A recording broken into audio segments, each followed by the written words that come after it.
Entonces uno dice, bueno, ¿el mundo para dónde va? Es el mundo para dónde va.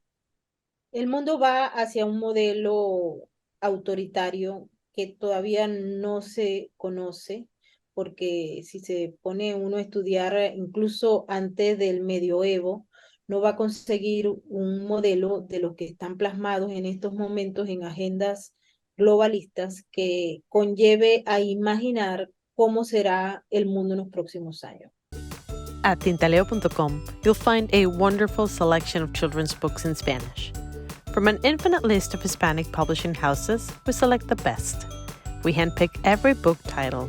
We read them over and over again, fall in love with them, share them with our own kids, and only then we'll share them with you. We created this space because we love our language, our culture, and our roots, and we strongly believe that we can encourage bilingualism through the power of literature. Come and fill your bookshelves with books from tintaleo.com.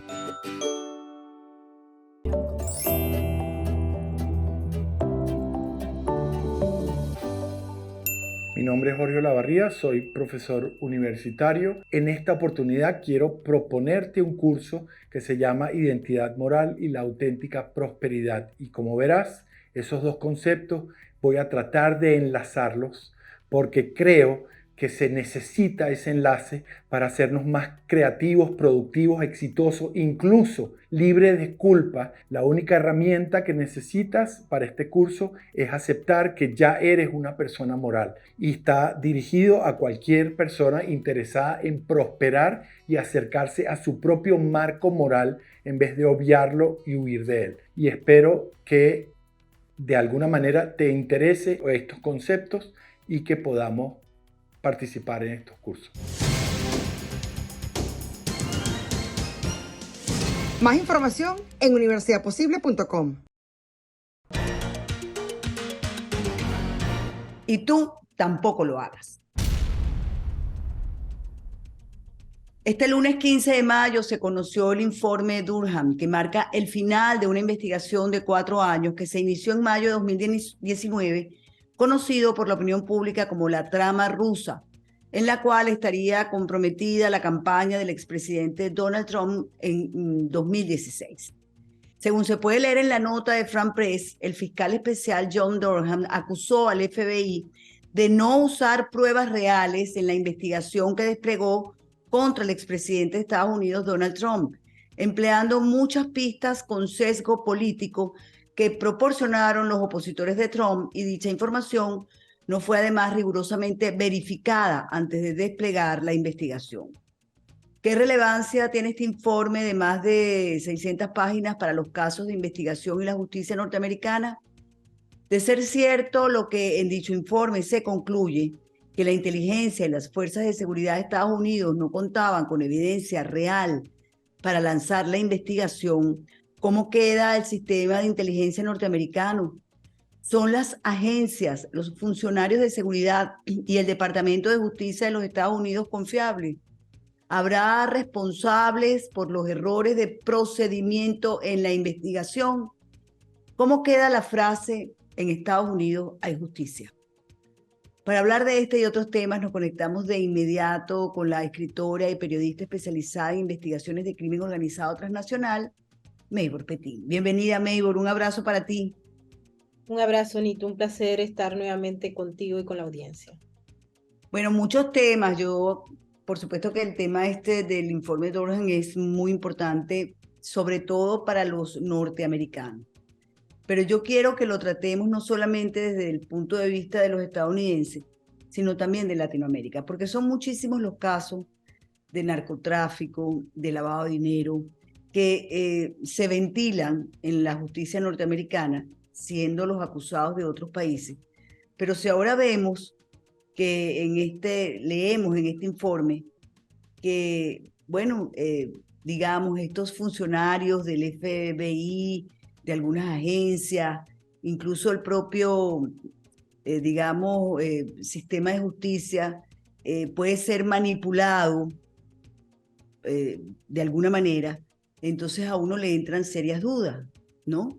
¿Cómo queda no solamente la justicia americana, sino esta justicia norteamericana que se quiere aplicar a algunos delincuentes?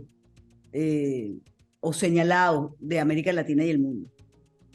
Mira, ni tú esa pregunta que estás haciendo y el cuestionamiento que se ha convertido tal vez en una regla a nivel de América Latina, pero también de otros países que no tienen un sistema de justicia factible y terminan siendo los Estados Unidos los que aplican la justicia para criminales de diversos ámbitos, pero particularmente en el tema del crimen relacionado con drogas, lavado de dinero y corrupción. Cuando uno lee, porque nos tomamos el tiempo de leernos esas 306 páginas del Son informe, 306, yo dije 600, corrijo, gracias por la corrección. sí, 306 páginas, que equivale a una revisión minuciosa de una serie de elementos que se plantearon en el 2019 en función de otro informe que existió y que revela, y para que la gente nos entienda la gravedad del asunto, es una especie de desmontaje de una falsa narrativa que se impuso a través de medios de comunicación, de voceros del Partido Demócrata y adicionalmente a ello de los que pulsan la opinión pública en los Estados Unidos para influir en la toma de decisiones de los norteamericanos que de alguna manera querían votar diferente a la candidatura de la señora Hillary Clinton, que para la época era la candidata presidencial del Partido Demócrata. Nosotros tuvimos oportunidad de cubrir esas elecciones y el proceso electoral que se vivió en el año 2016 estuvo lleno de puntos claves que diferenciaron esa campaña de la del 2012 o la que se produjo cuando el expresidente Barack Obama ganó las elecciones en el 2008. Y te digo cuáles son esas grandes diferencias. Había una notable participación de periodistas como impositores de un relato. Había falsa información que se difundía por dos vías que son claves a la hora que uno hace análisis. ¿Quién da la información y cuál es el interés que esa información se divulgue?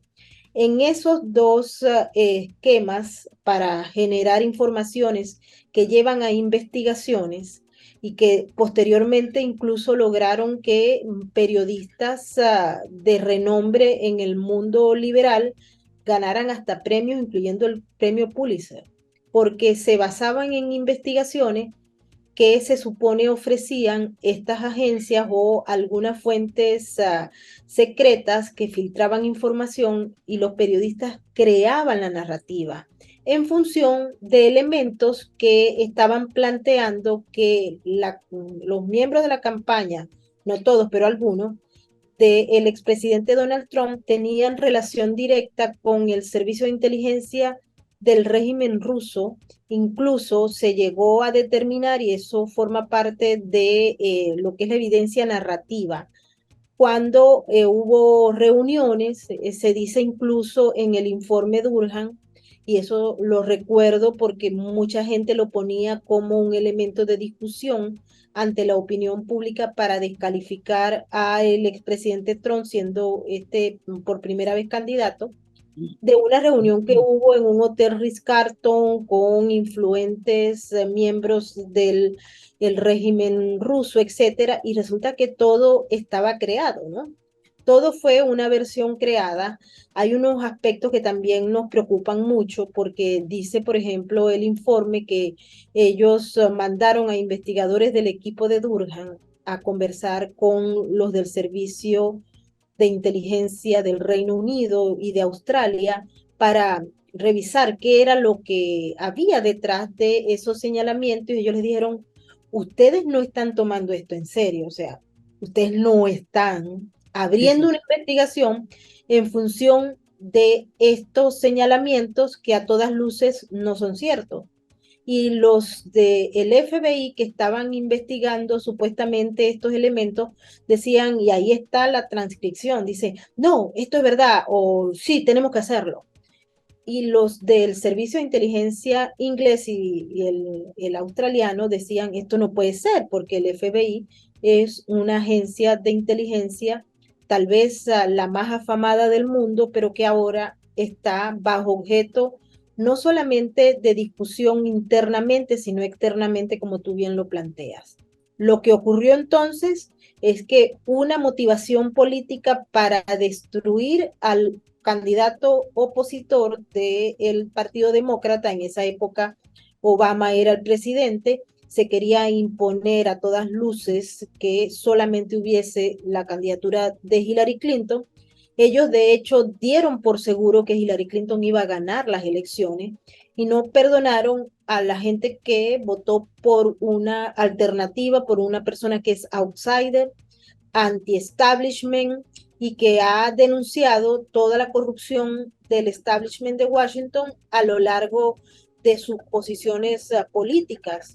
Vale la pena recordar, Nitu, que el expresidente Donald Trump, como no era político, él daba financiamiento a los candidatos del Partido Demócrata e inclusive al Partido Republicano. Pero entre los que él financiaba estaba Hillary Clinton. Cuando era candidata al Senado, ella iba a buscar dinero entre los millonarios y por supuesto estaba el expresidente Donald Trump financiando los candidatos que iban a pedirle financiamiento. Ella nunca se imaginó que él iba a ganar las elecciones, entre otras cosas porque la estructura de Washington no permite que un outsider que no forme parte de esa estructura vaya al poder. Y bueno, ya vimos lo que ocurrió con esos 4 años de Donald Trump en la presidencia. Fue Yo, un disculpa, bombardeo yo recuerdo, porque a mí me gustaba Hillary Clinton, fíjate. porque a lo Y mejor no estabas aquí y después. no, no estaba ahí, pero era la candidata que a mí me gustaba. Y Claro, yo porque recuerdo, tenía unos elementos que eran interesantes para la primera mujer que podía ser presidenta, etcétera, etcétera, pero el que pero es que conocía además déjame decirte que a mí siempre me gustaron los demócratas. hasta Yo ahora es que no me gustan, ahora soy republicana, pues si estuviera en los Estados Unidos sería republicana, pero lo que te quería comentar es que recuerdo esa campaña, recuerdo a Hillary Clinton y recuerdo que, porque lo leí muchas veces y me preocupaba, que ella había sido derrotada no por los ciudadanos, por el voto, sino por los rusos. claro está, porque es que se vendió la narrativa, incluso como te digo, personas, periodistas supuestamente, o hoy en día pues ese esquema se está discutiendo, si son periodistas o son agentes. Pero ellos escribieron y vendieron una narrativa no solamente a nivel de los Estados Unidos, sino a nivel mundial, Te estoy que diciendo, yo no estaba en los Estados Unidos, estaba en Venezuela y yo la compré. el expresidente había tenido y esa narrativa se repitió en la campaña para la reelección y bueno, con los otros elementos que están prohibidos discutir por estas plataformas. Claro. Pero importante destacar que cuando uno observa todo el panorama, lee los documentos, yo he conversado incluso con varios de los que fueron acusados de haber servido al régimen ruso, que estaban en la campaña del expresidente Trump. Yo he tenido la oportunidad de conversar con ellos, conozco de hecho a 4. Y Imagínate. en aquella oportunidad Estuvieron presos. estuvieron señalados y procesados y uno de ellos estuvo preso. Y Ok, cuando yo le preguntaba, porque siempre uno tiene que observar sobre la mesa las variables que se están manejando, el objetivo y quiénes lo hacen. Y a mí me parecía muy raro que hubiese como una cadena y no hubiese la oportunidad de que los otros hablaran. Aquí se decía que Trump es Vladimir Putin, Putin, Putin, Putin, Putin, Rusia y Rusia y Rusia. Todo lo que se hacía al hijo del expresidente Donald Trump también. Quiero hablar con esto, era Rusia, Rusia, Rusia, el gobierno Rusia, Rusia, Rusia. Y eso se impuso. De hecho, bueno, hubo tienes intentos razón. de destitución, la campaña fue terrible. Y ahora, en estos momentos, el que el entonces comité de inteligencia del Senado, que estaba dominado y sigue estando dominado por los demócratas, hizo un informe en el que se señalaron las premisas que ahora el informe Durham dice que eran falsas. y ellos la dieron como ciertas. Y hay un informe del Senado que, bueno, dice que el expresidente Donald Trump tenía directa relación y había Rusia influido directamente en esas elecciones del año 2016. Pero ¿por qué sí se impone esta narrativa? Y me costó mucho conseguir una información que pudiese, una página de algún medio que pudiera ilustrar la entrada de este programa. Y escogí quizás la que me pareció más plain, que fue la de Fran Press, porque es que cuando te las lees, casi todas, del mundo entero, primero eh, tratan el tema hasta como con sarna, ¿no? Tú sabes, y después como que, bueno, como que eso es lo que dice ese señor, Bueno, Durham. es que ahí es donde te voy a decir, anoche tuvimos la Ajá. oportunidad de escuchar al que era el presidente del Comité de Inteligencia del Senado, que en sus manos estaba la aprobación de ese documento que fue importante porque le dio a esta corporación mediática, que más bien es una corporación de propaganda, y pone los titulares ¿Cómo de... se llama ese senador?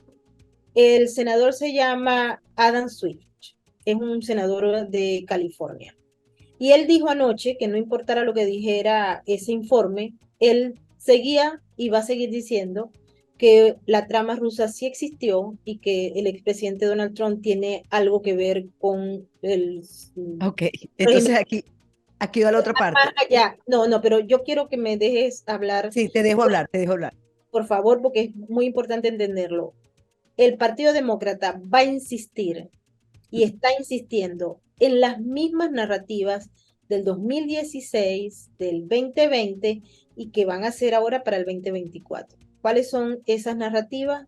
Ujú. Que el expresidente Donald Trump es agente de los rusos, que es anti-norteamericano, es decir, anti-establishment, anti-sistema en los Estados Unidos, y que también es una de las personas que quiere acabar con los valores del gobierno y del sistema de los Estados Unidos. Es decir, es el efecto espejo, el efecto...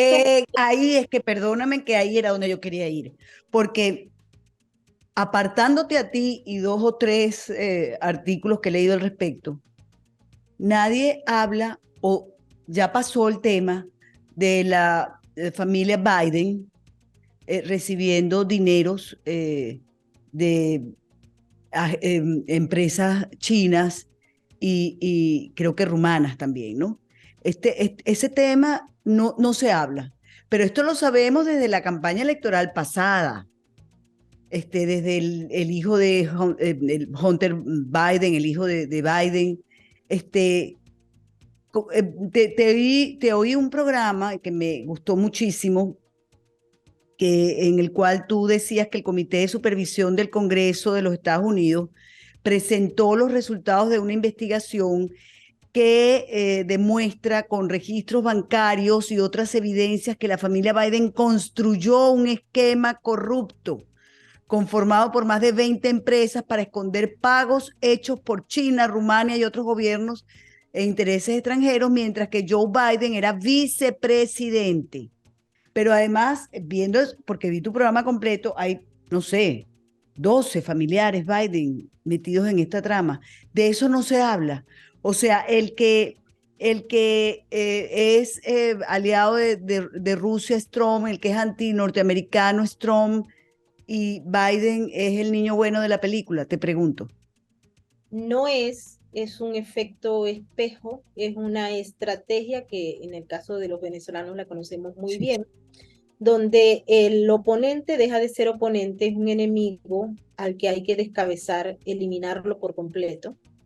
Si hay ejemplos claros, los podemos conseguir en la narrativa chavista, pero esto es una especie de planificación que se practica desde que se inició un proceso de revolución silenciosa en los Estados Unidos.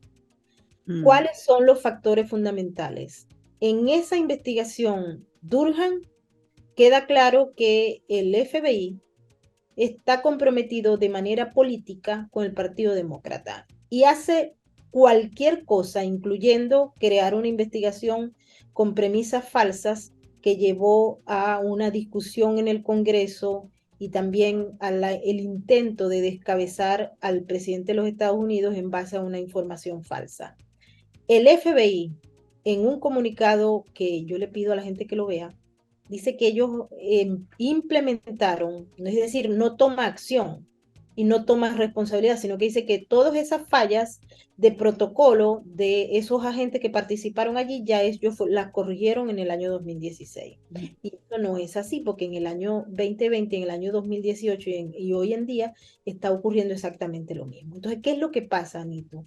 Pasa con lo de la investigación del comité en el Cámara de Representantes, que dice que hay una trama compleja muy grave de lavado de dinero y de uso de los contactos con oficiales públicos como un vicepresidente para recibir fondos de más de 10 millones de dólares en unas empresas que se creaban nada más que con el objetivo de recibir esos fondos de empresas chinas. Y para quienes no sepan, en China no hay empresa privada, lo que hay son empresas que el régimen del Partido Comunista Chino deja operar siempre y cuando allí en la junta directiva estén presentes miembros del Partido Comunista Chino. De lo contrario, no se puede operar.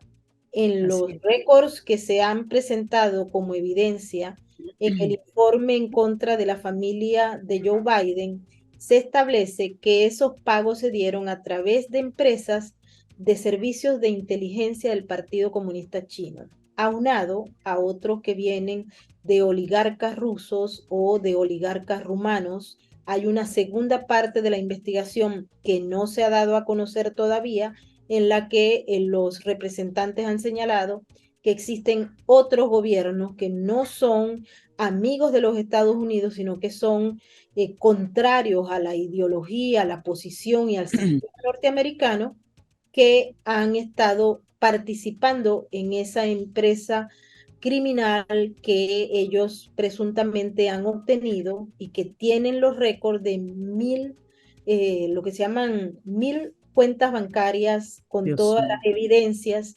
que los 1000 récords de cuentas bancarias de estas empresas y de otras que todavía no se sabe porque ellos no han dado a conocer.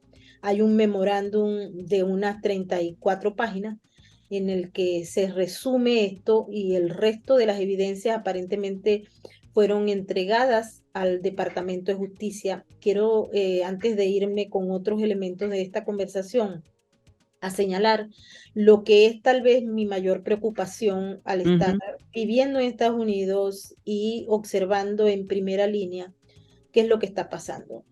Estados Unidos por años ha sido el referente en materia de la lucha por libertades y lo que es el sistema democrático. Vale la pena recordar que en Estados Unidos la constitución del sistema no dice que es democrático, pero es democrático, obviamente. Es un sistema de carácter constitucional, es un modelo constitucional basado en los estamentos de la Constitución de los padres fundadores. Y es la primera vez que se observa de manera directa que la estructura del Estado norteamericano, de las instituciones, y cuya principal fortaleza es el Estado de Derecho, que es lo que diferencia a Estados Unidos de cualquier otro país, está siendo socavada de manera directa por los enemigos del sistema. ¿Cuáles son los enemigos del sistema? Hay gobiernos como el de Rusia, el de China, el de Irán, pero también hay agentes internos que están trabajando a favor de agentes externos para socavar las bases del sistema norteamericano. Y esto lo prueban cuando uno extrae lo que es la parte política y se queda en la esencia de la investigación. Tanto el informe Durham, que deja claro que el FBI y otras agencias, incluyendo el Departamento de Justicia, al que Durham pertenece, porque él es un fiscal, han dejado de lado lo que está establecido en el protocolo, las normas y las reglas, para pasar a un escenario de carácter partidista político, en contra de los intereses de una parte importante. En Estados Unidos hay un bipartidismo con Ujú. unas elecciones de segundo grado. Aquí la gente no vota directamente por que va a ser presidente, sino que vota por los colegios electorales. Los colegios electorales son un sistema de segundo grado que se conoce de elecciones. Pero todo esto y ahora esta información de la familia Biden que se viene recorriendo desde hace mucho tiempo, cuando tú hablas con el norteamericano verdadero, te señala, bueno, Biden fue acusado de muchas acciones de corrupción, muchísimo antes inclusive de llegar a ser senador. Este Ujú. hombre ha estado por décadas en la vida política de los Estados Unidos y como funcionario público, y mucha gente se pregunta cómo él tiene una casa que vale millones de dólares en Delaware, cómo ha hecho todas estas cosas, y por supuesto muchos señalan con el dedo acusador que bueno, él falsificó su currículo, él mintió en las primeras de cambio, habló, siempre ha sido señalado por ser una persona demagoga y mentirosa, y muchos, incluso si ustedes revisan las historias de Biden cuando antes de ser senador, él dijo cuando estaba en campaña que él había sido el primero de su promoción como abogado, y después salieron a decir que era mentira. Después le agarró un discurso a un líder inglés. Es decir, él ha sido señalado de muchas cosas antes de que llegara a ser vicepresidente. Obama también, o sea, no era un outsider, aunque estaba curtido en las líneas en las universidades, en esas clases progresistas. Pero no me quiero alejar del tema porque quiero hacer hincapié en el hecho de que tanto la investigación contra Joe Biden, todos esos señalamientos, los señalamientos contra el hijo de Joe Biden y esa famosa computadora donde hay imágenes de horror que muchos las han visto, los que han tenido acceso a los enlaces o a los medios, que son muy pocos, porque el aparataje de propaganda que hay en Estados Unidos hace que el norteamericano sea tal vez el menos informado de todos los ciudadanos del mundo, ¿no? Aquí el aparataje de los medios supera con creces a cualquiera de los aparatajes que hay de propaganda Pero en regímenes que no son de carácter constitucional liberal. ¿Y quiénes fíjate, están ganando, no? Porque la pregunta es quiénes están ganando. ¿quiénes están ganando? Claro, digamos que esa es una pregunta que la podemos hacer general en el mundo, porque fíjate, ¿qué es lo que uno observa hoy en día? Guerrilleros acusados de secuestros y asesinatos en Colombia sentados en el Congreso de ese país. Vemos asesinos de la ETA en listas para candidaturas de las próximas elecciones. Vemos a tiranos, Ortega, Maduro, bueno, Correa. Correa ahorita es otro caso. Vamos a hablar Maduro, Díaz-Canel, Ortega, comandando países. Vemos otros, como por ejemplo Correa, que hoy amanecimos con la noticia de lo que está pasando en el Ecuador, pero si uno se pone a ver lo que está sucediendo con el presidente Lazo, todo tiene la mano de Correa, de Maduro, de Cuba, por detrás. La verdad es que, y ahora uno escucha esto de este informe, donde miembros de inteligencia, de cuerpos de seguridad, del propio Departamento de Justicia norteamericano están involucrados en esta trama para mentir, para manipular la justicia en favor de particularidades partidistas y no del colectivo de los Estados Unidos. Entonces uno dice, bueno, ¿el mundo para dónde va? Es el mundo para dónde va.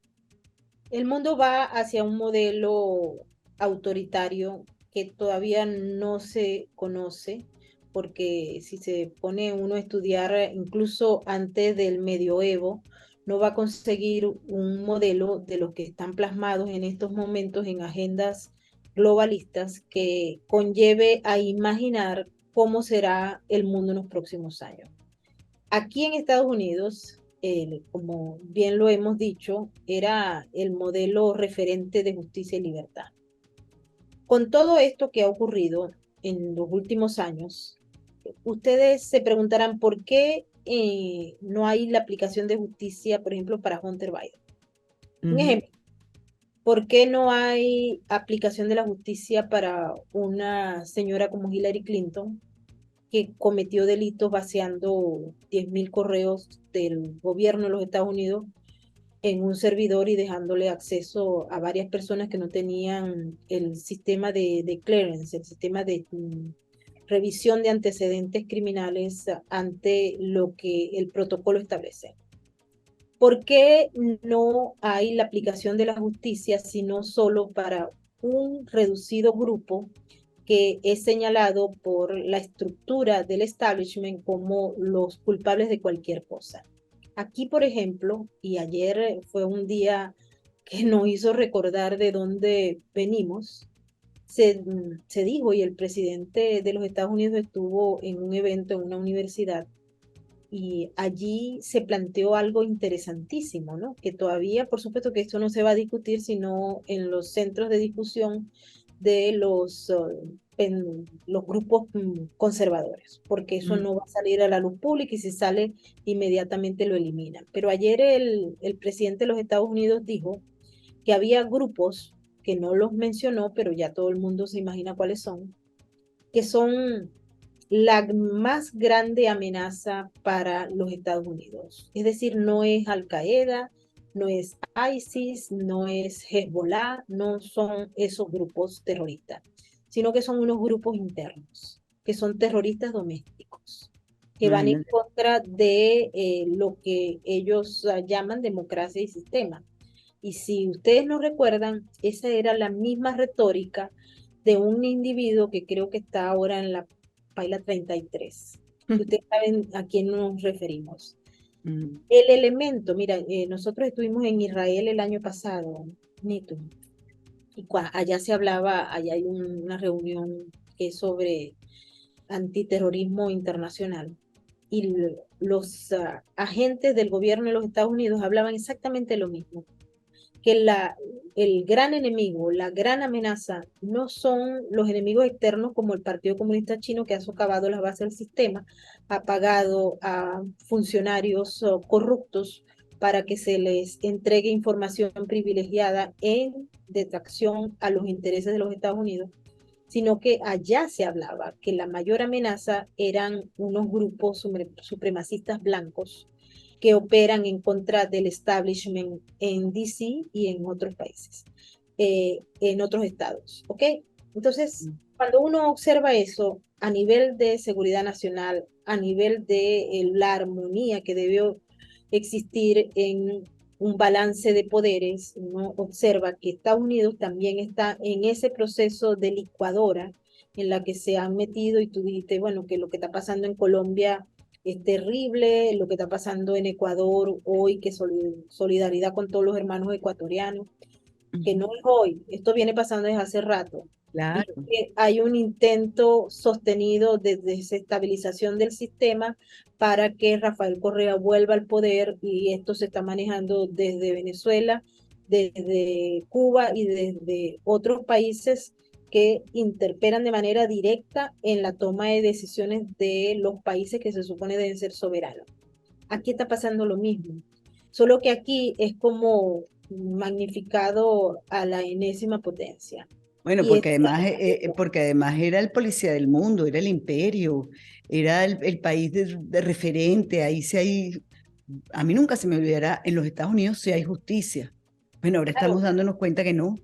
Ahora, cuando ustedes ven esto y ven los niveles de impunidad que hay con algunos personajes y la aplicación de la justicia, aunque no sea justicia ciega, particularmente aquí en Nueva York, donde el sistema ha sido alterado para acusar, procesar, independientemente que haya evidencia o no, al enemigo número uno del establishment de Washington.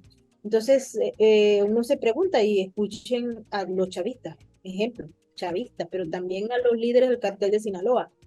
¿Hay justicia en los Estados Unidos? ¿A quién beneficia esto? Y volvemos. Los beneficiarios de que en Estados Unidos esté trastocándose el sistema son los miembros de las organizaciones criminales que no les gusta ser juzgados y que operan en función de una economía ilegal. Esto está pasando. Aquí se está jugando todo lo que es a nivel internacional la aplicación de la justicia. Lo ven como un pleito entre republicanos y demócratas, pero esto tiene una incidencia mayor y empezamos esta conversación cuando tú te hacías la pregunta, ¿qué va a pasar? ¿Cuál es la consecuencia de todo esto? Y es que si aparece un modelo en el que el sistema de justicia y el Estado de Derecho de los Estados Unidos simple y llanamente esté fracturado, esté quebrado, el país dividido en dos bandos irreconciliables con las características que trae para una sociedad y para, si se quiere, el balance de poderes de una sociedad dividida y socavada por intereses externos, con coaliciones y cooperaciones de las élites internas, estamos hablando de que este modelo sería ya fracturado y el otro modelo que se quiere imponer a través de todas estas agendas globalistas como la Agenda 2030, vemos lo que está pasando en muchos países de Europa, hemos tenido oportunidad de ir a Europa del Este y a Europa Occidental. Y resulta que el fenómeno se genera en cada uno de los países por donde estamos averiguando. Y en América Latina, por supuesto, que forma parte del gran pastel. ¿Y hacia dónde vamos? Bueno, vamos hacia un modelo de carácter autoritario donde todas las libertades conquistadas por el modelo occidental van a ser eliminadas o perdidas.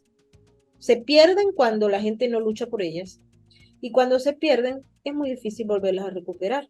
Y si no, preguntamos a los venezolanos. La verdad es que el panorama es terrible y yo lo veo prácticamente igual a ti, ¿no? Sin embargo, bueno, por fe, por confianza, hasta por historia, por estudiar historia, uno entiende que los pueblos llega un momento en que se rebelan. No son las autoridades, no son los que están en los gobiernos, son los pueblos. Reaccionan y pasan por encima de todos como avalancha. Yo no creo que el mundo entero quiera estar bajo la presión de un régimen autoritario que desconocemos cómo va a ser. Lo que sí sabemos es que pueden ser infinitamente más rudos de lo que conocemos en algunos países autoritarios, ¿no? Así que yo tengo fe en que el ser humano le gusta vivir en libertad y que es capaz de defender esas libertades hasta con su vida. Lo que ha pasado en Estados Unidos, Nitu, y ha pasado en muchos otros países, ha sido favorable para el proceso de lucha a favor de las libertades, porque la gente está despertando. Cada día la gente nos dicen, los amigos, los compañeros, personas que anteriormente nos llamaban radicales porque vienen de Venezuela y ustedes creen que lo que pasó en Venezuela pasa en cualquier lugar y nosotros no somos Venezuela. Y hoy en día han visto que no éramos ningunos radicales, sino que estábamos diciendo lo que nos había ocurrido a nosotros. Y ellos han despertado. Así que para mí la gran esperanza de que sí se puede cambiar el rumbo de lo que las élites han programado que sea el mundo es muy posible hoy más que en el año 2020 o en el año 2016, porque son muchas las personas que han despertado por los errores que ha cometido la élite y por pensar que el mundo está lleno de imbéciles que no son capaces de entender las jugadas maestras que están haciendo desde el punto de vista de la ingeniería social, desde la ingeniería lingüística y desde la propaganda y el manejo corporativo que busca controlar a la opinión pública y callar a la disidencia. Pero ha sido al revés. Hay mucha gente que ha despertado y mucha gente que ha despertado porque hay voces guerreras que siguen adelante a pesar de que les cierran todos los días las ventanas para poder hablar. Sí, señor. Pero como se llama este programa, no callaré. Así es, no callaremos. Así es. Gracias, Maybor, de verdad, muchas gracias por Tenía otras cosas que hablar contigo, pero mira, de verdad no vale la pena. Quería preguntarte un poco por N33 y todo lo que a ti te había pasado, que por cierto, a mí también me pasó con el mismo personaje, pero la verdad que no vale la pena más, ya se murió. ¿Ah? y no va a volver, debe estar allí en la quinta paila hackeando al comandante galáctico, a Tibisay Lucena y a Sí. todos esos que están allí No, haciendo. no va a volver, pero lo interesante del asunto era que tú misma habías revelado que era un personaje que trabajaba no solo, que trabajaba para los Tarek, para ambos. Exactamente. Y quiero invitar a todos a que pasen por el blog Venezuela Política, porque ahí están los elementos claves en un reportaje que publicamos hace un tiempo atrás y por el cual nos han hackeado. Y bueno, ahí está para que lo vean. Y sepan que el que aplica la purga en Venezuela, Tarek William Saab, tal vez es más corrupto que los que están en estos momentos en la cárcel, incluyendo al que anda perdido por ahí secretamente, Tarek El Aissami. Así es. Gracias, Maybor. Un abrazo grande para ti. Gracias a todos los que nos siguen. Denle like si les gustó este contenido. Eso es lo que nos ayuda a continuar precisamente en esta lucha, en esto de no callar absolutamente nada, de sacar a flote toda la verdad. Gracias, Maybor. Gracias a ustedes. Nos vemos en una próxima oportunidad. Si te gustó este contenido, suscríbete a nuestro canal y activa las notificaciones.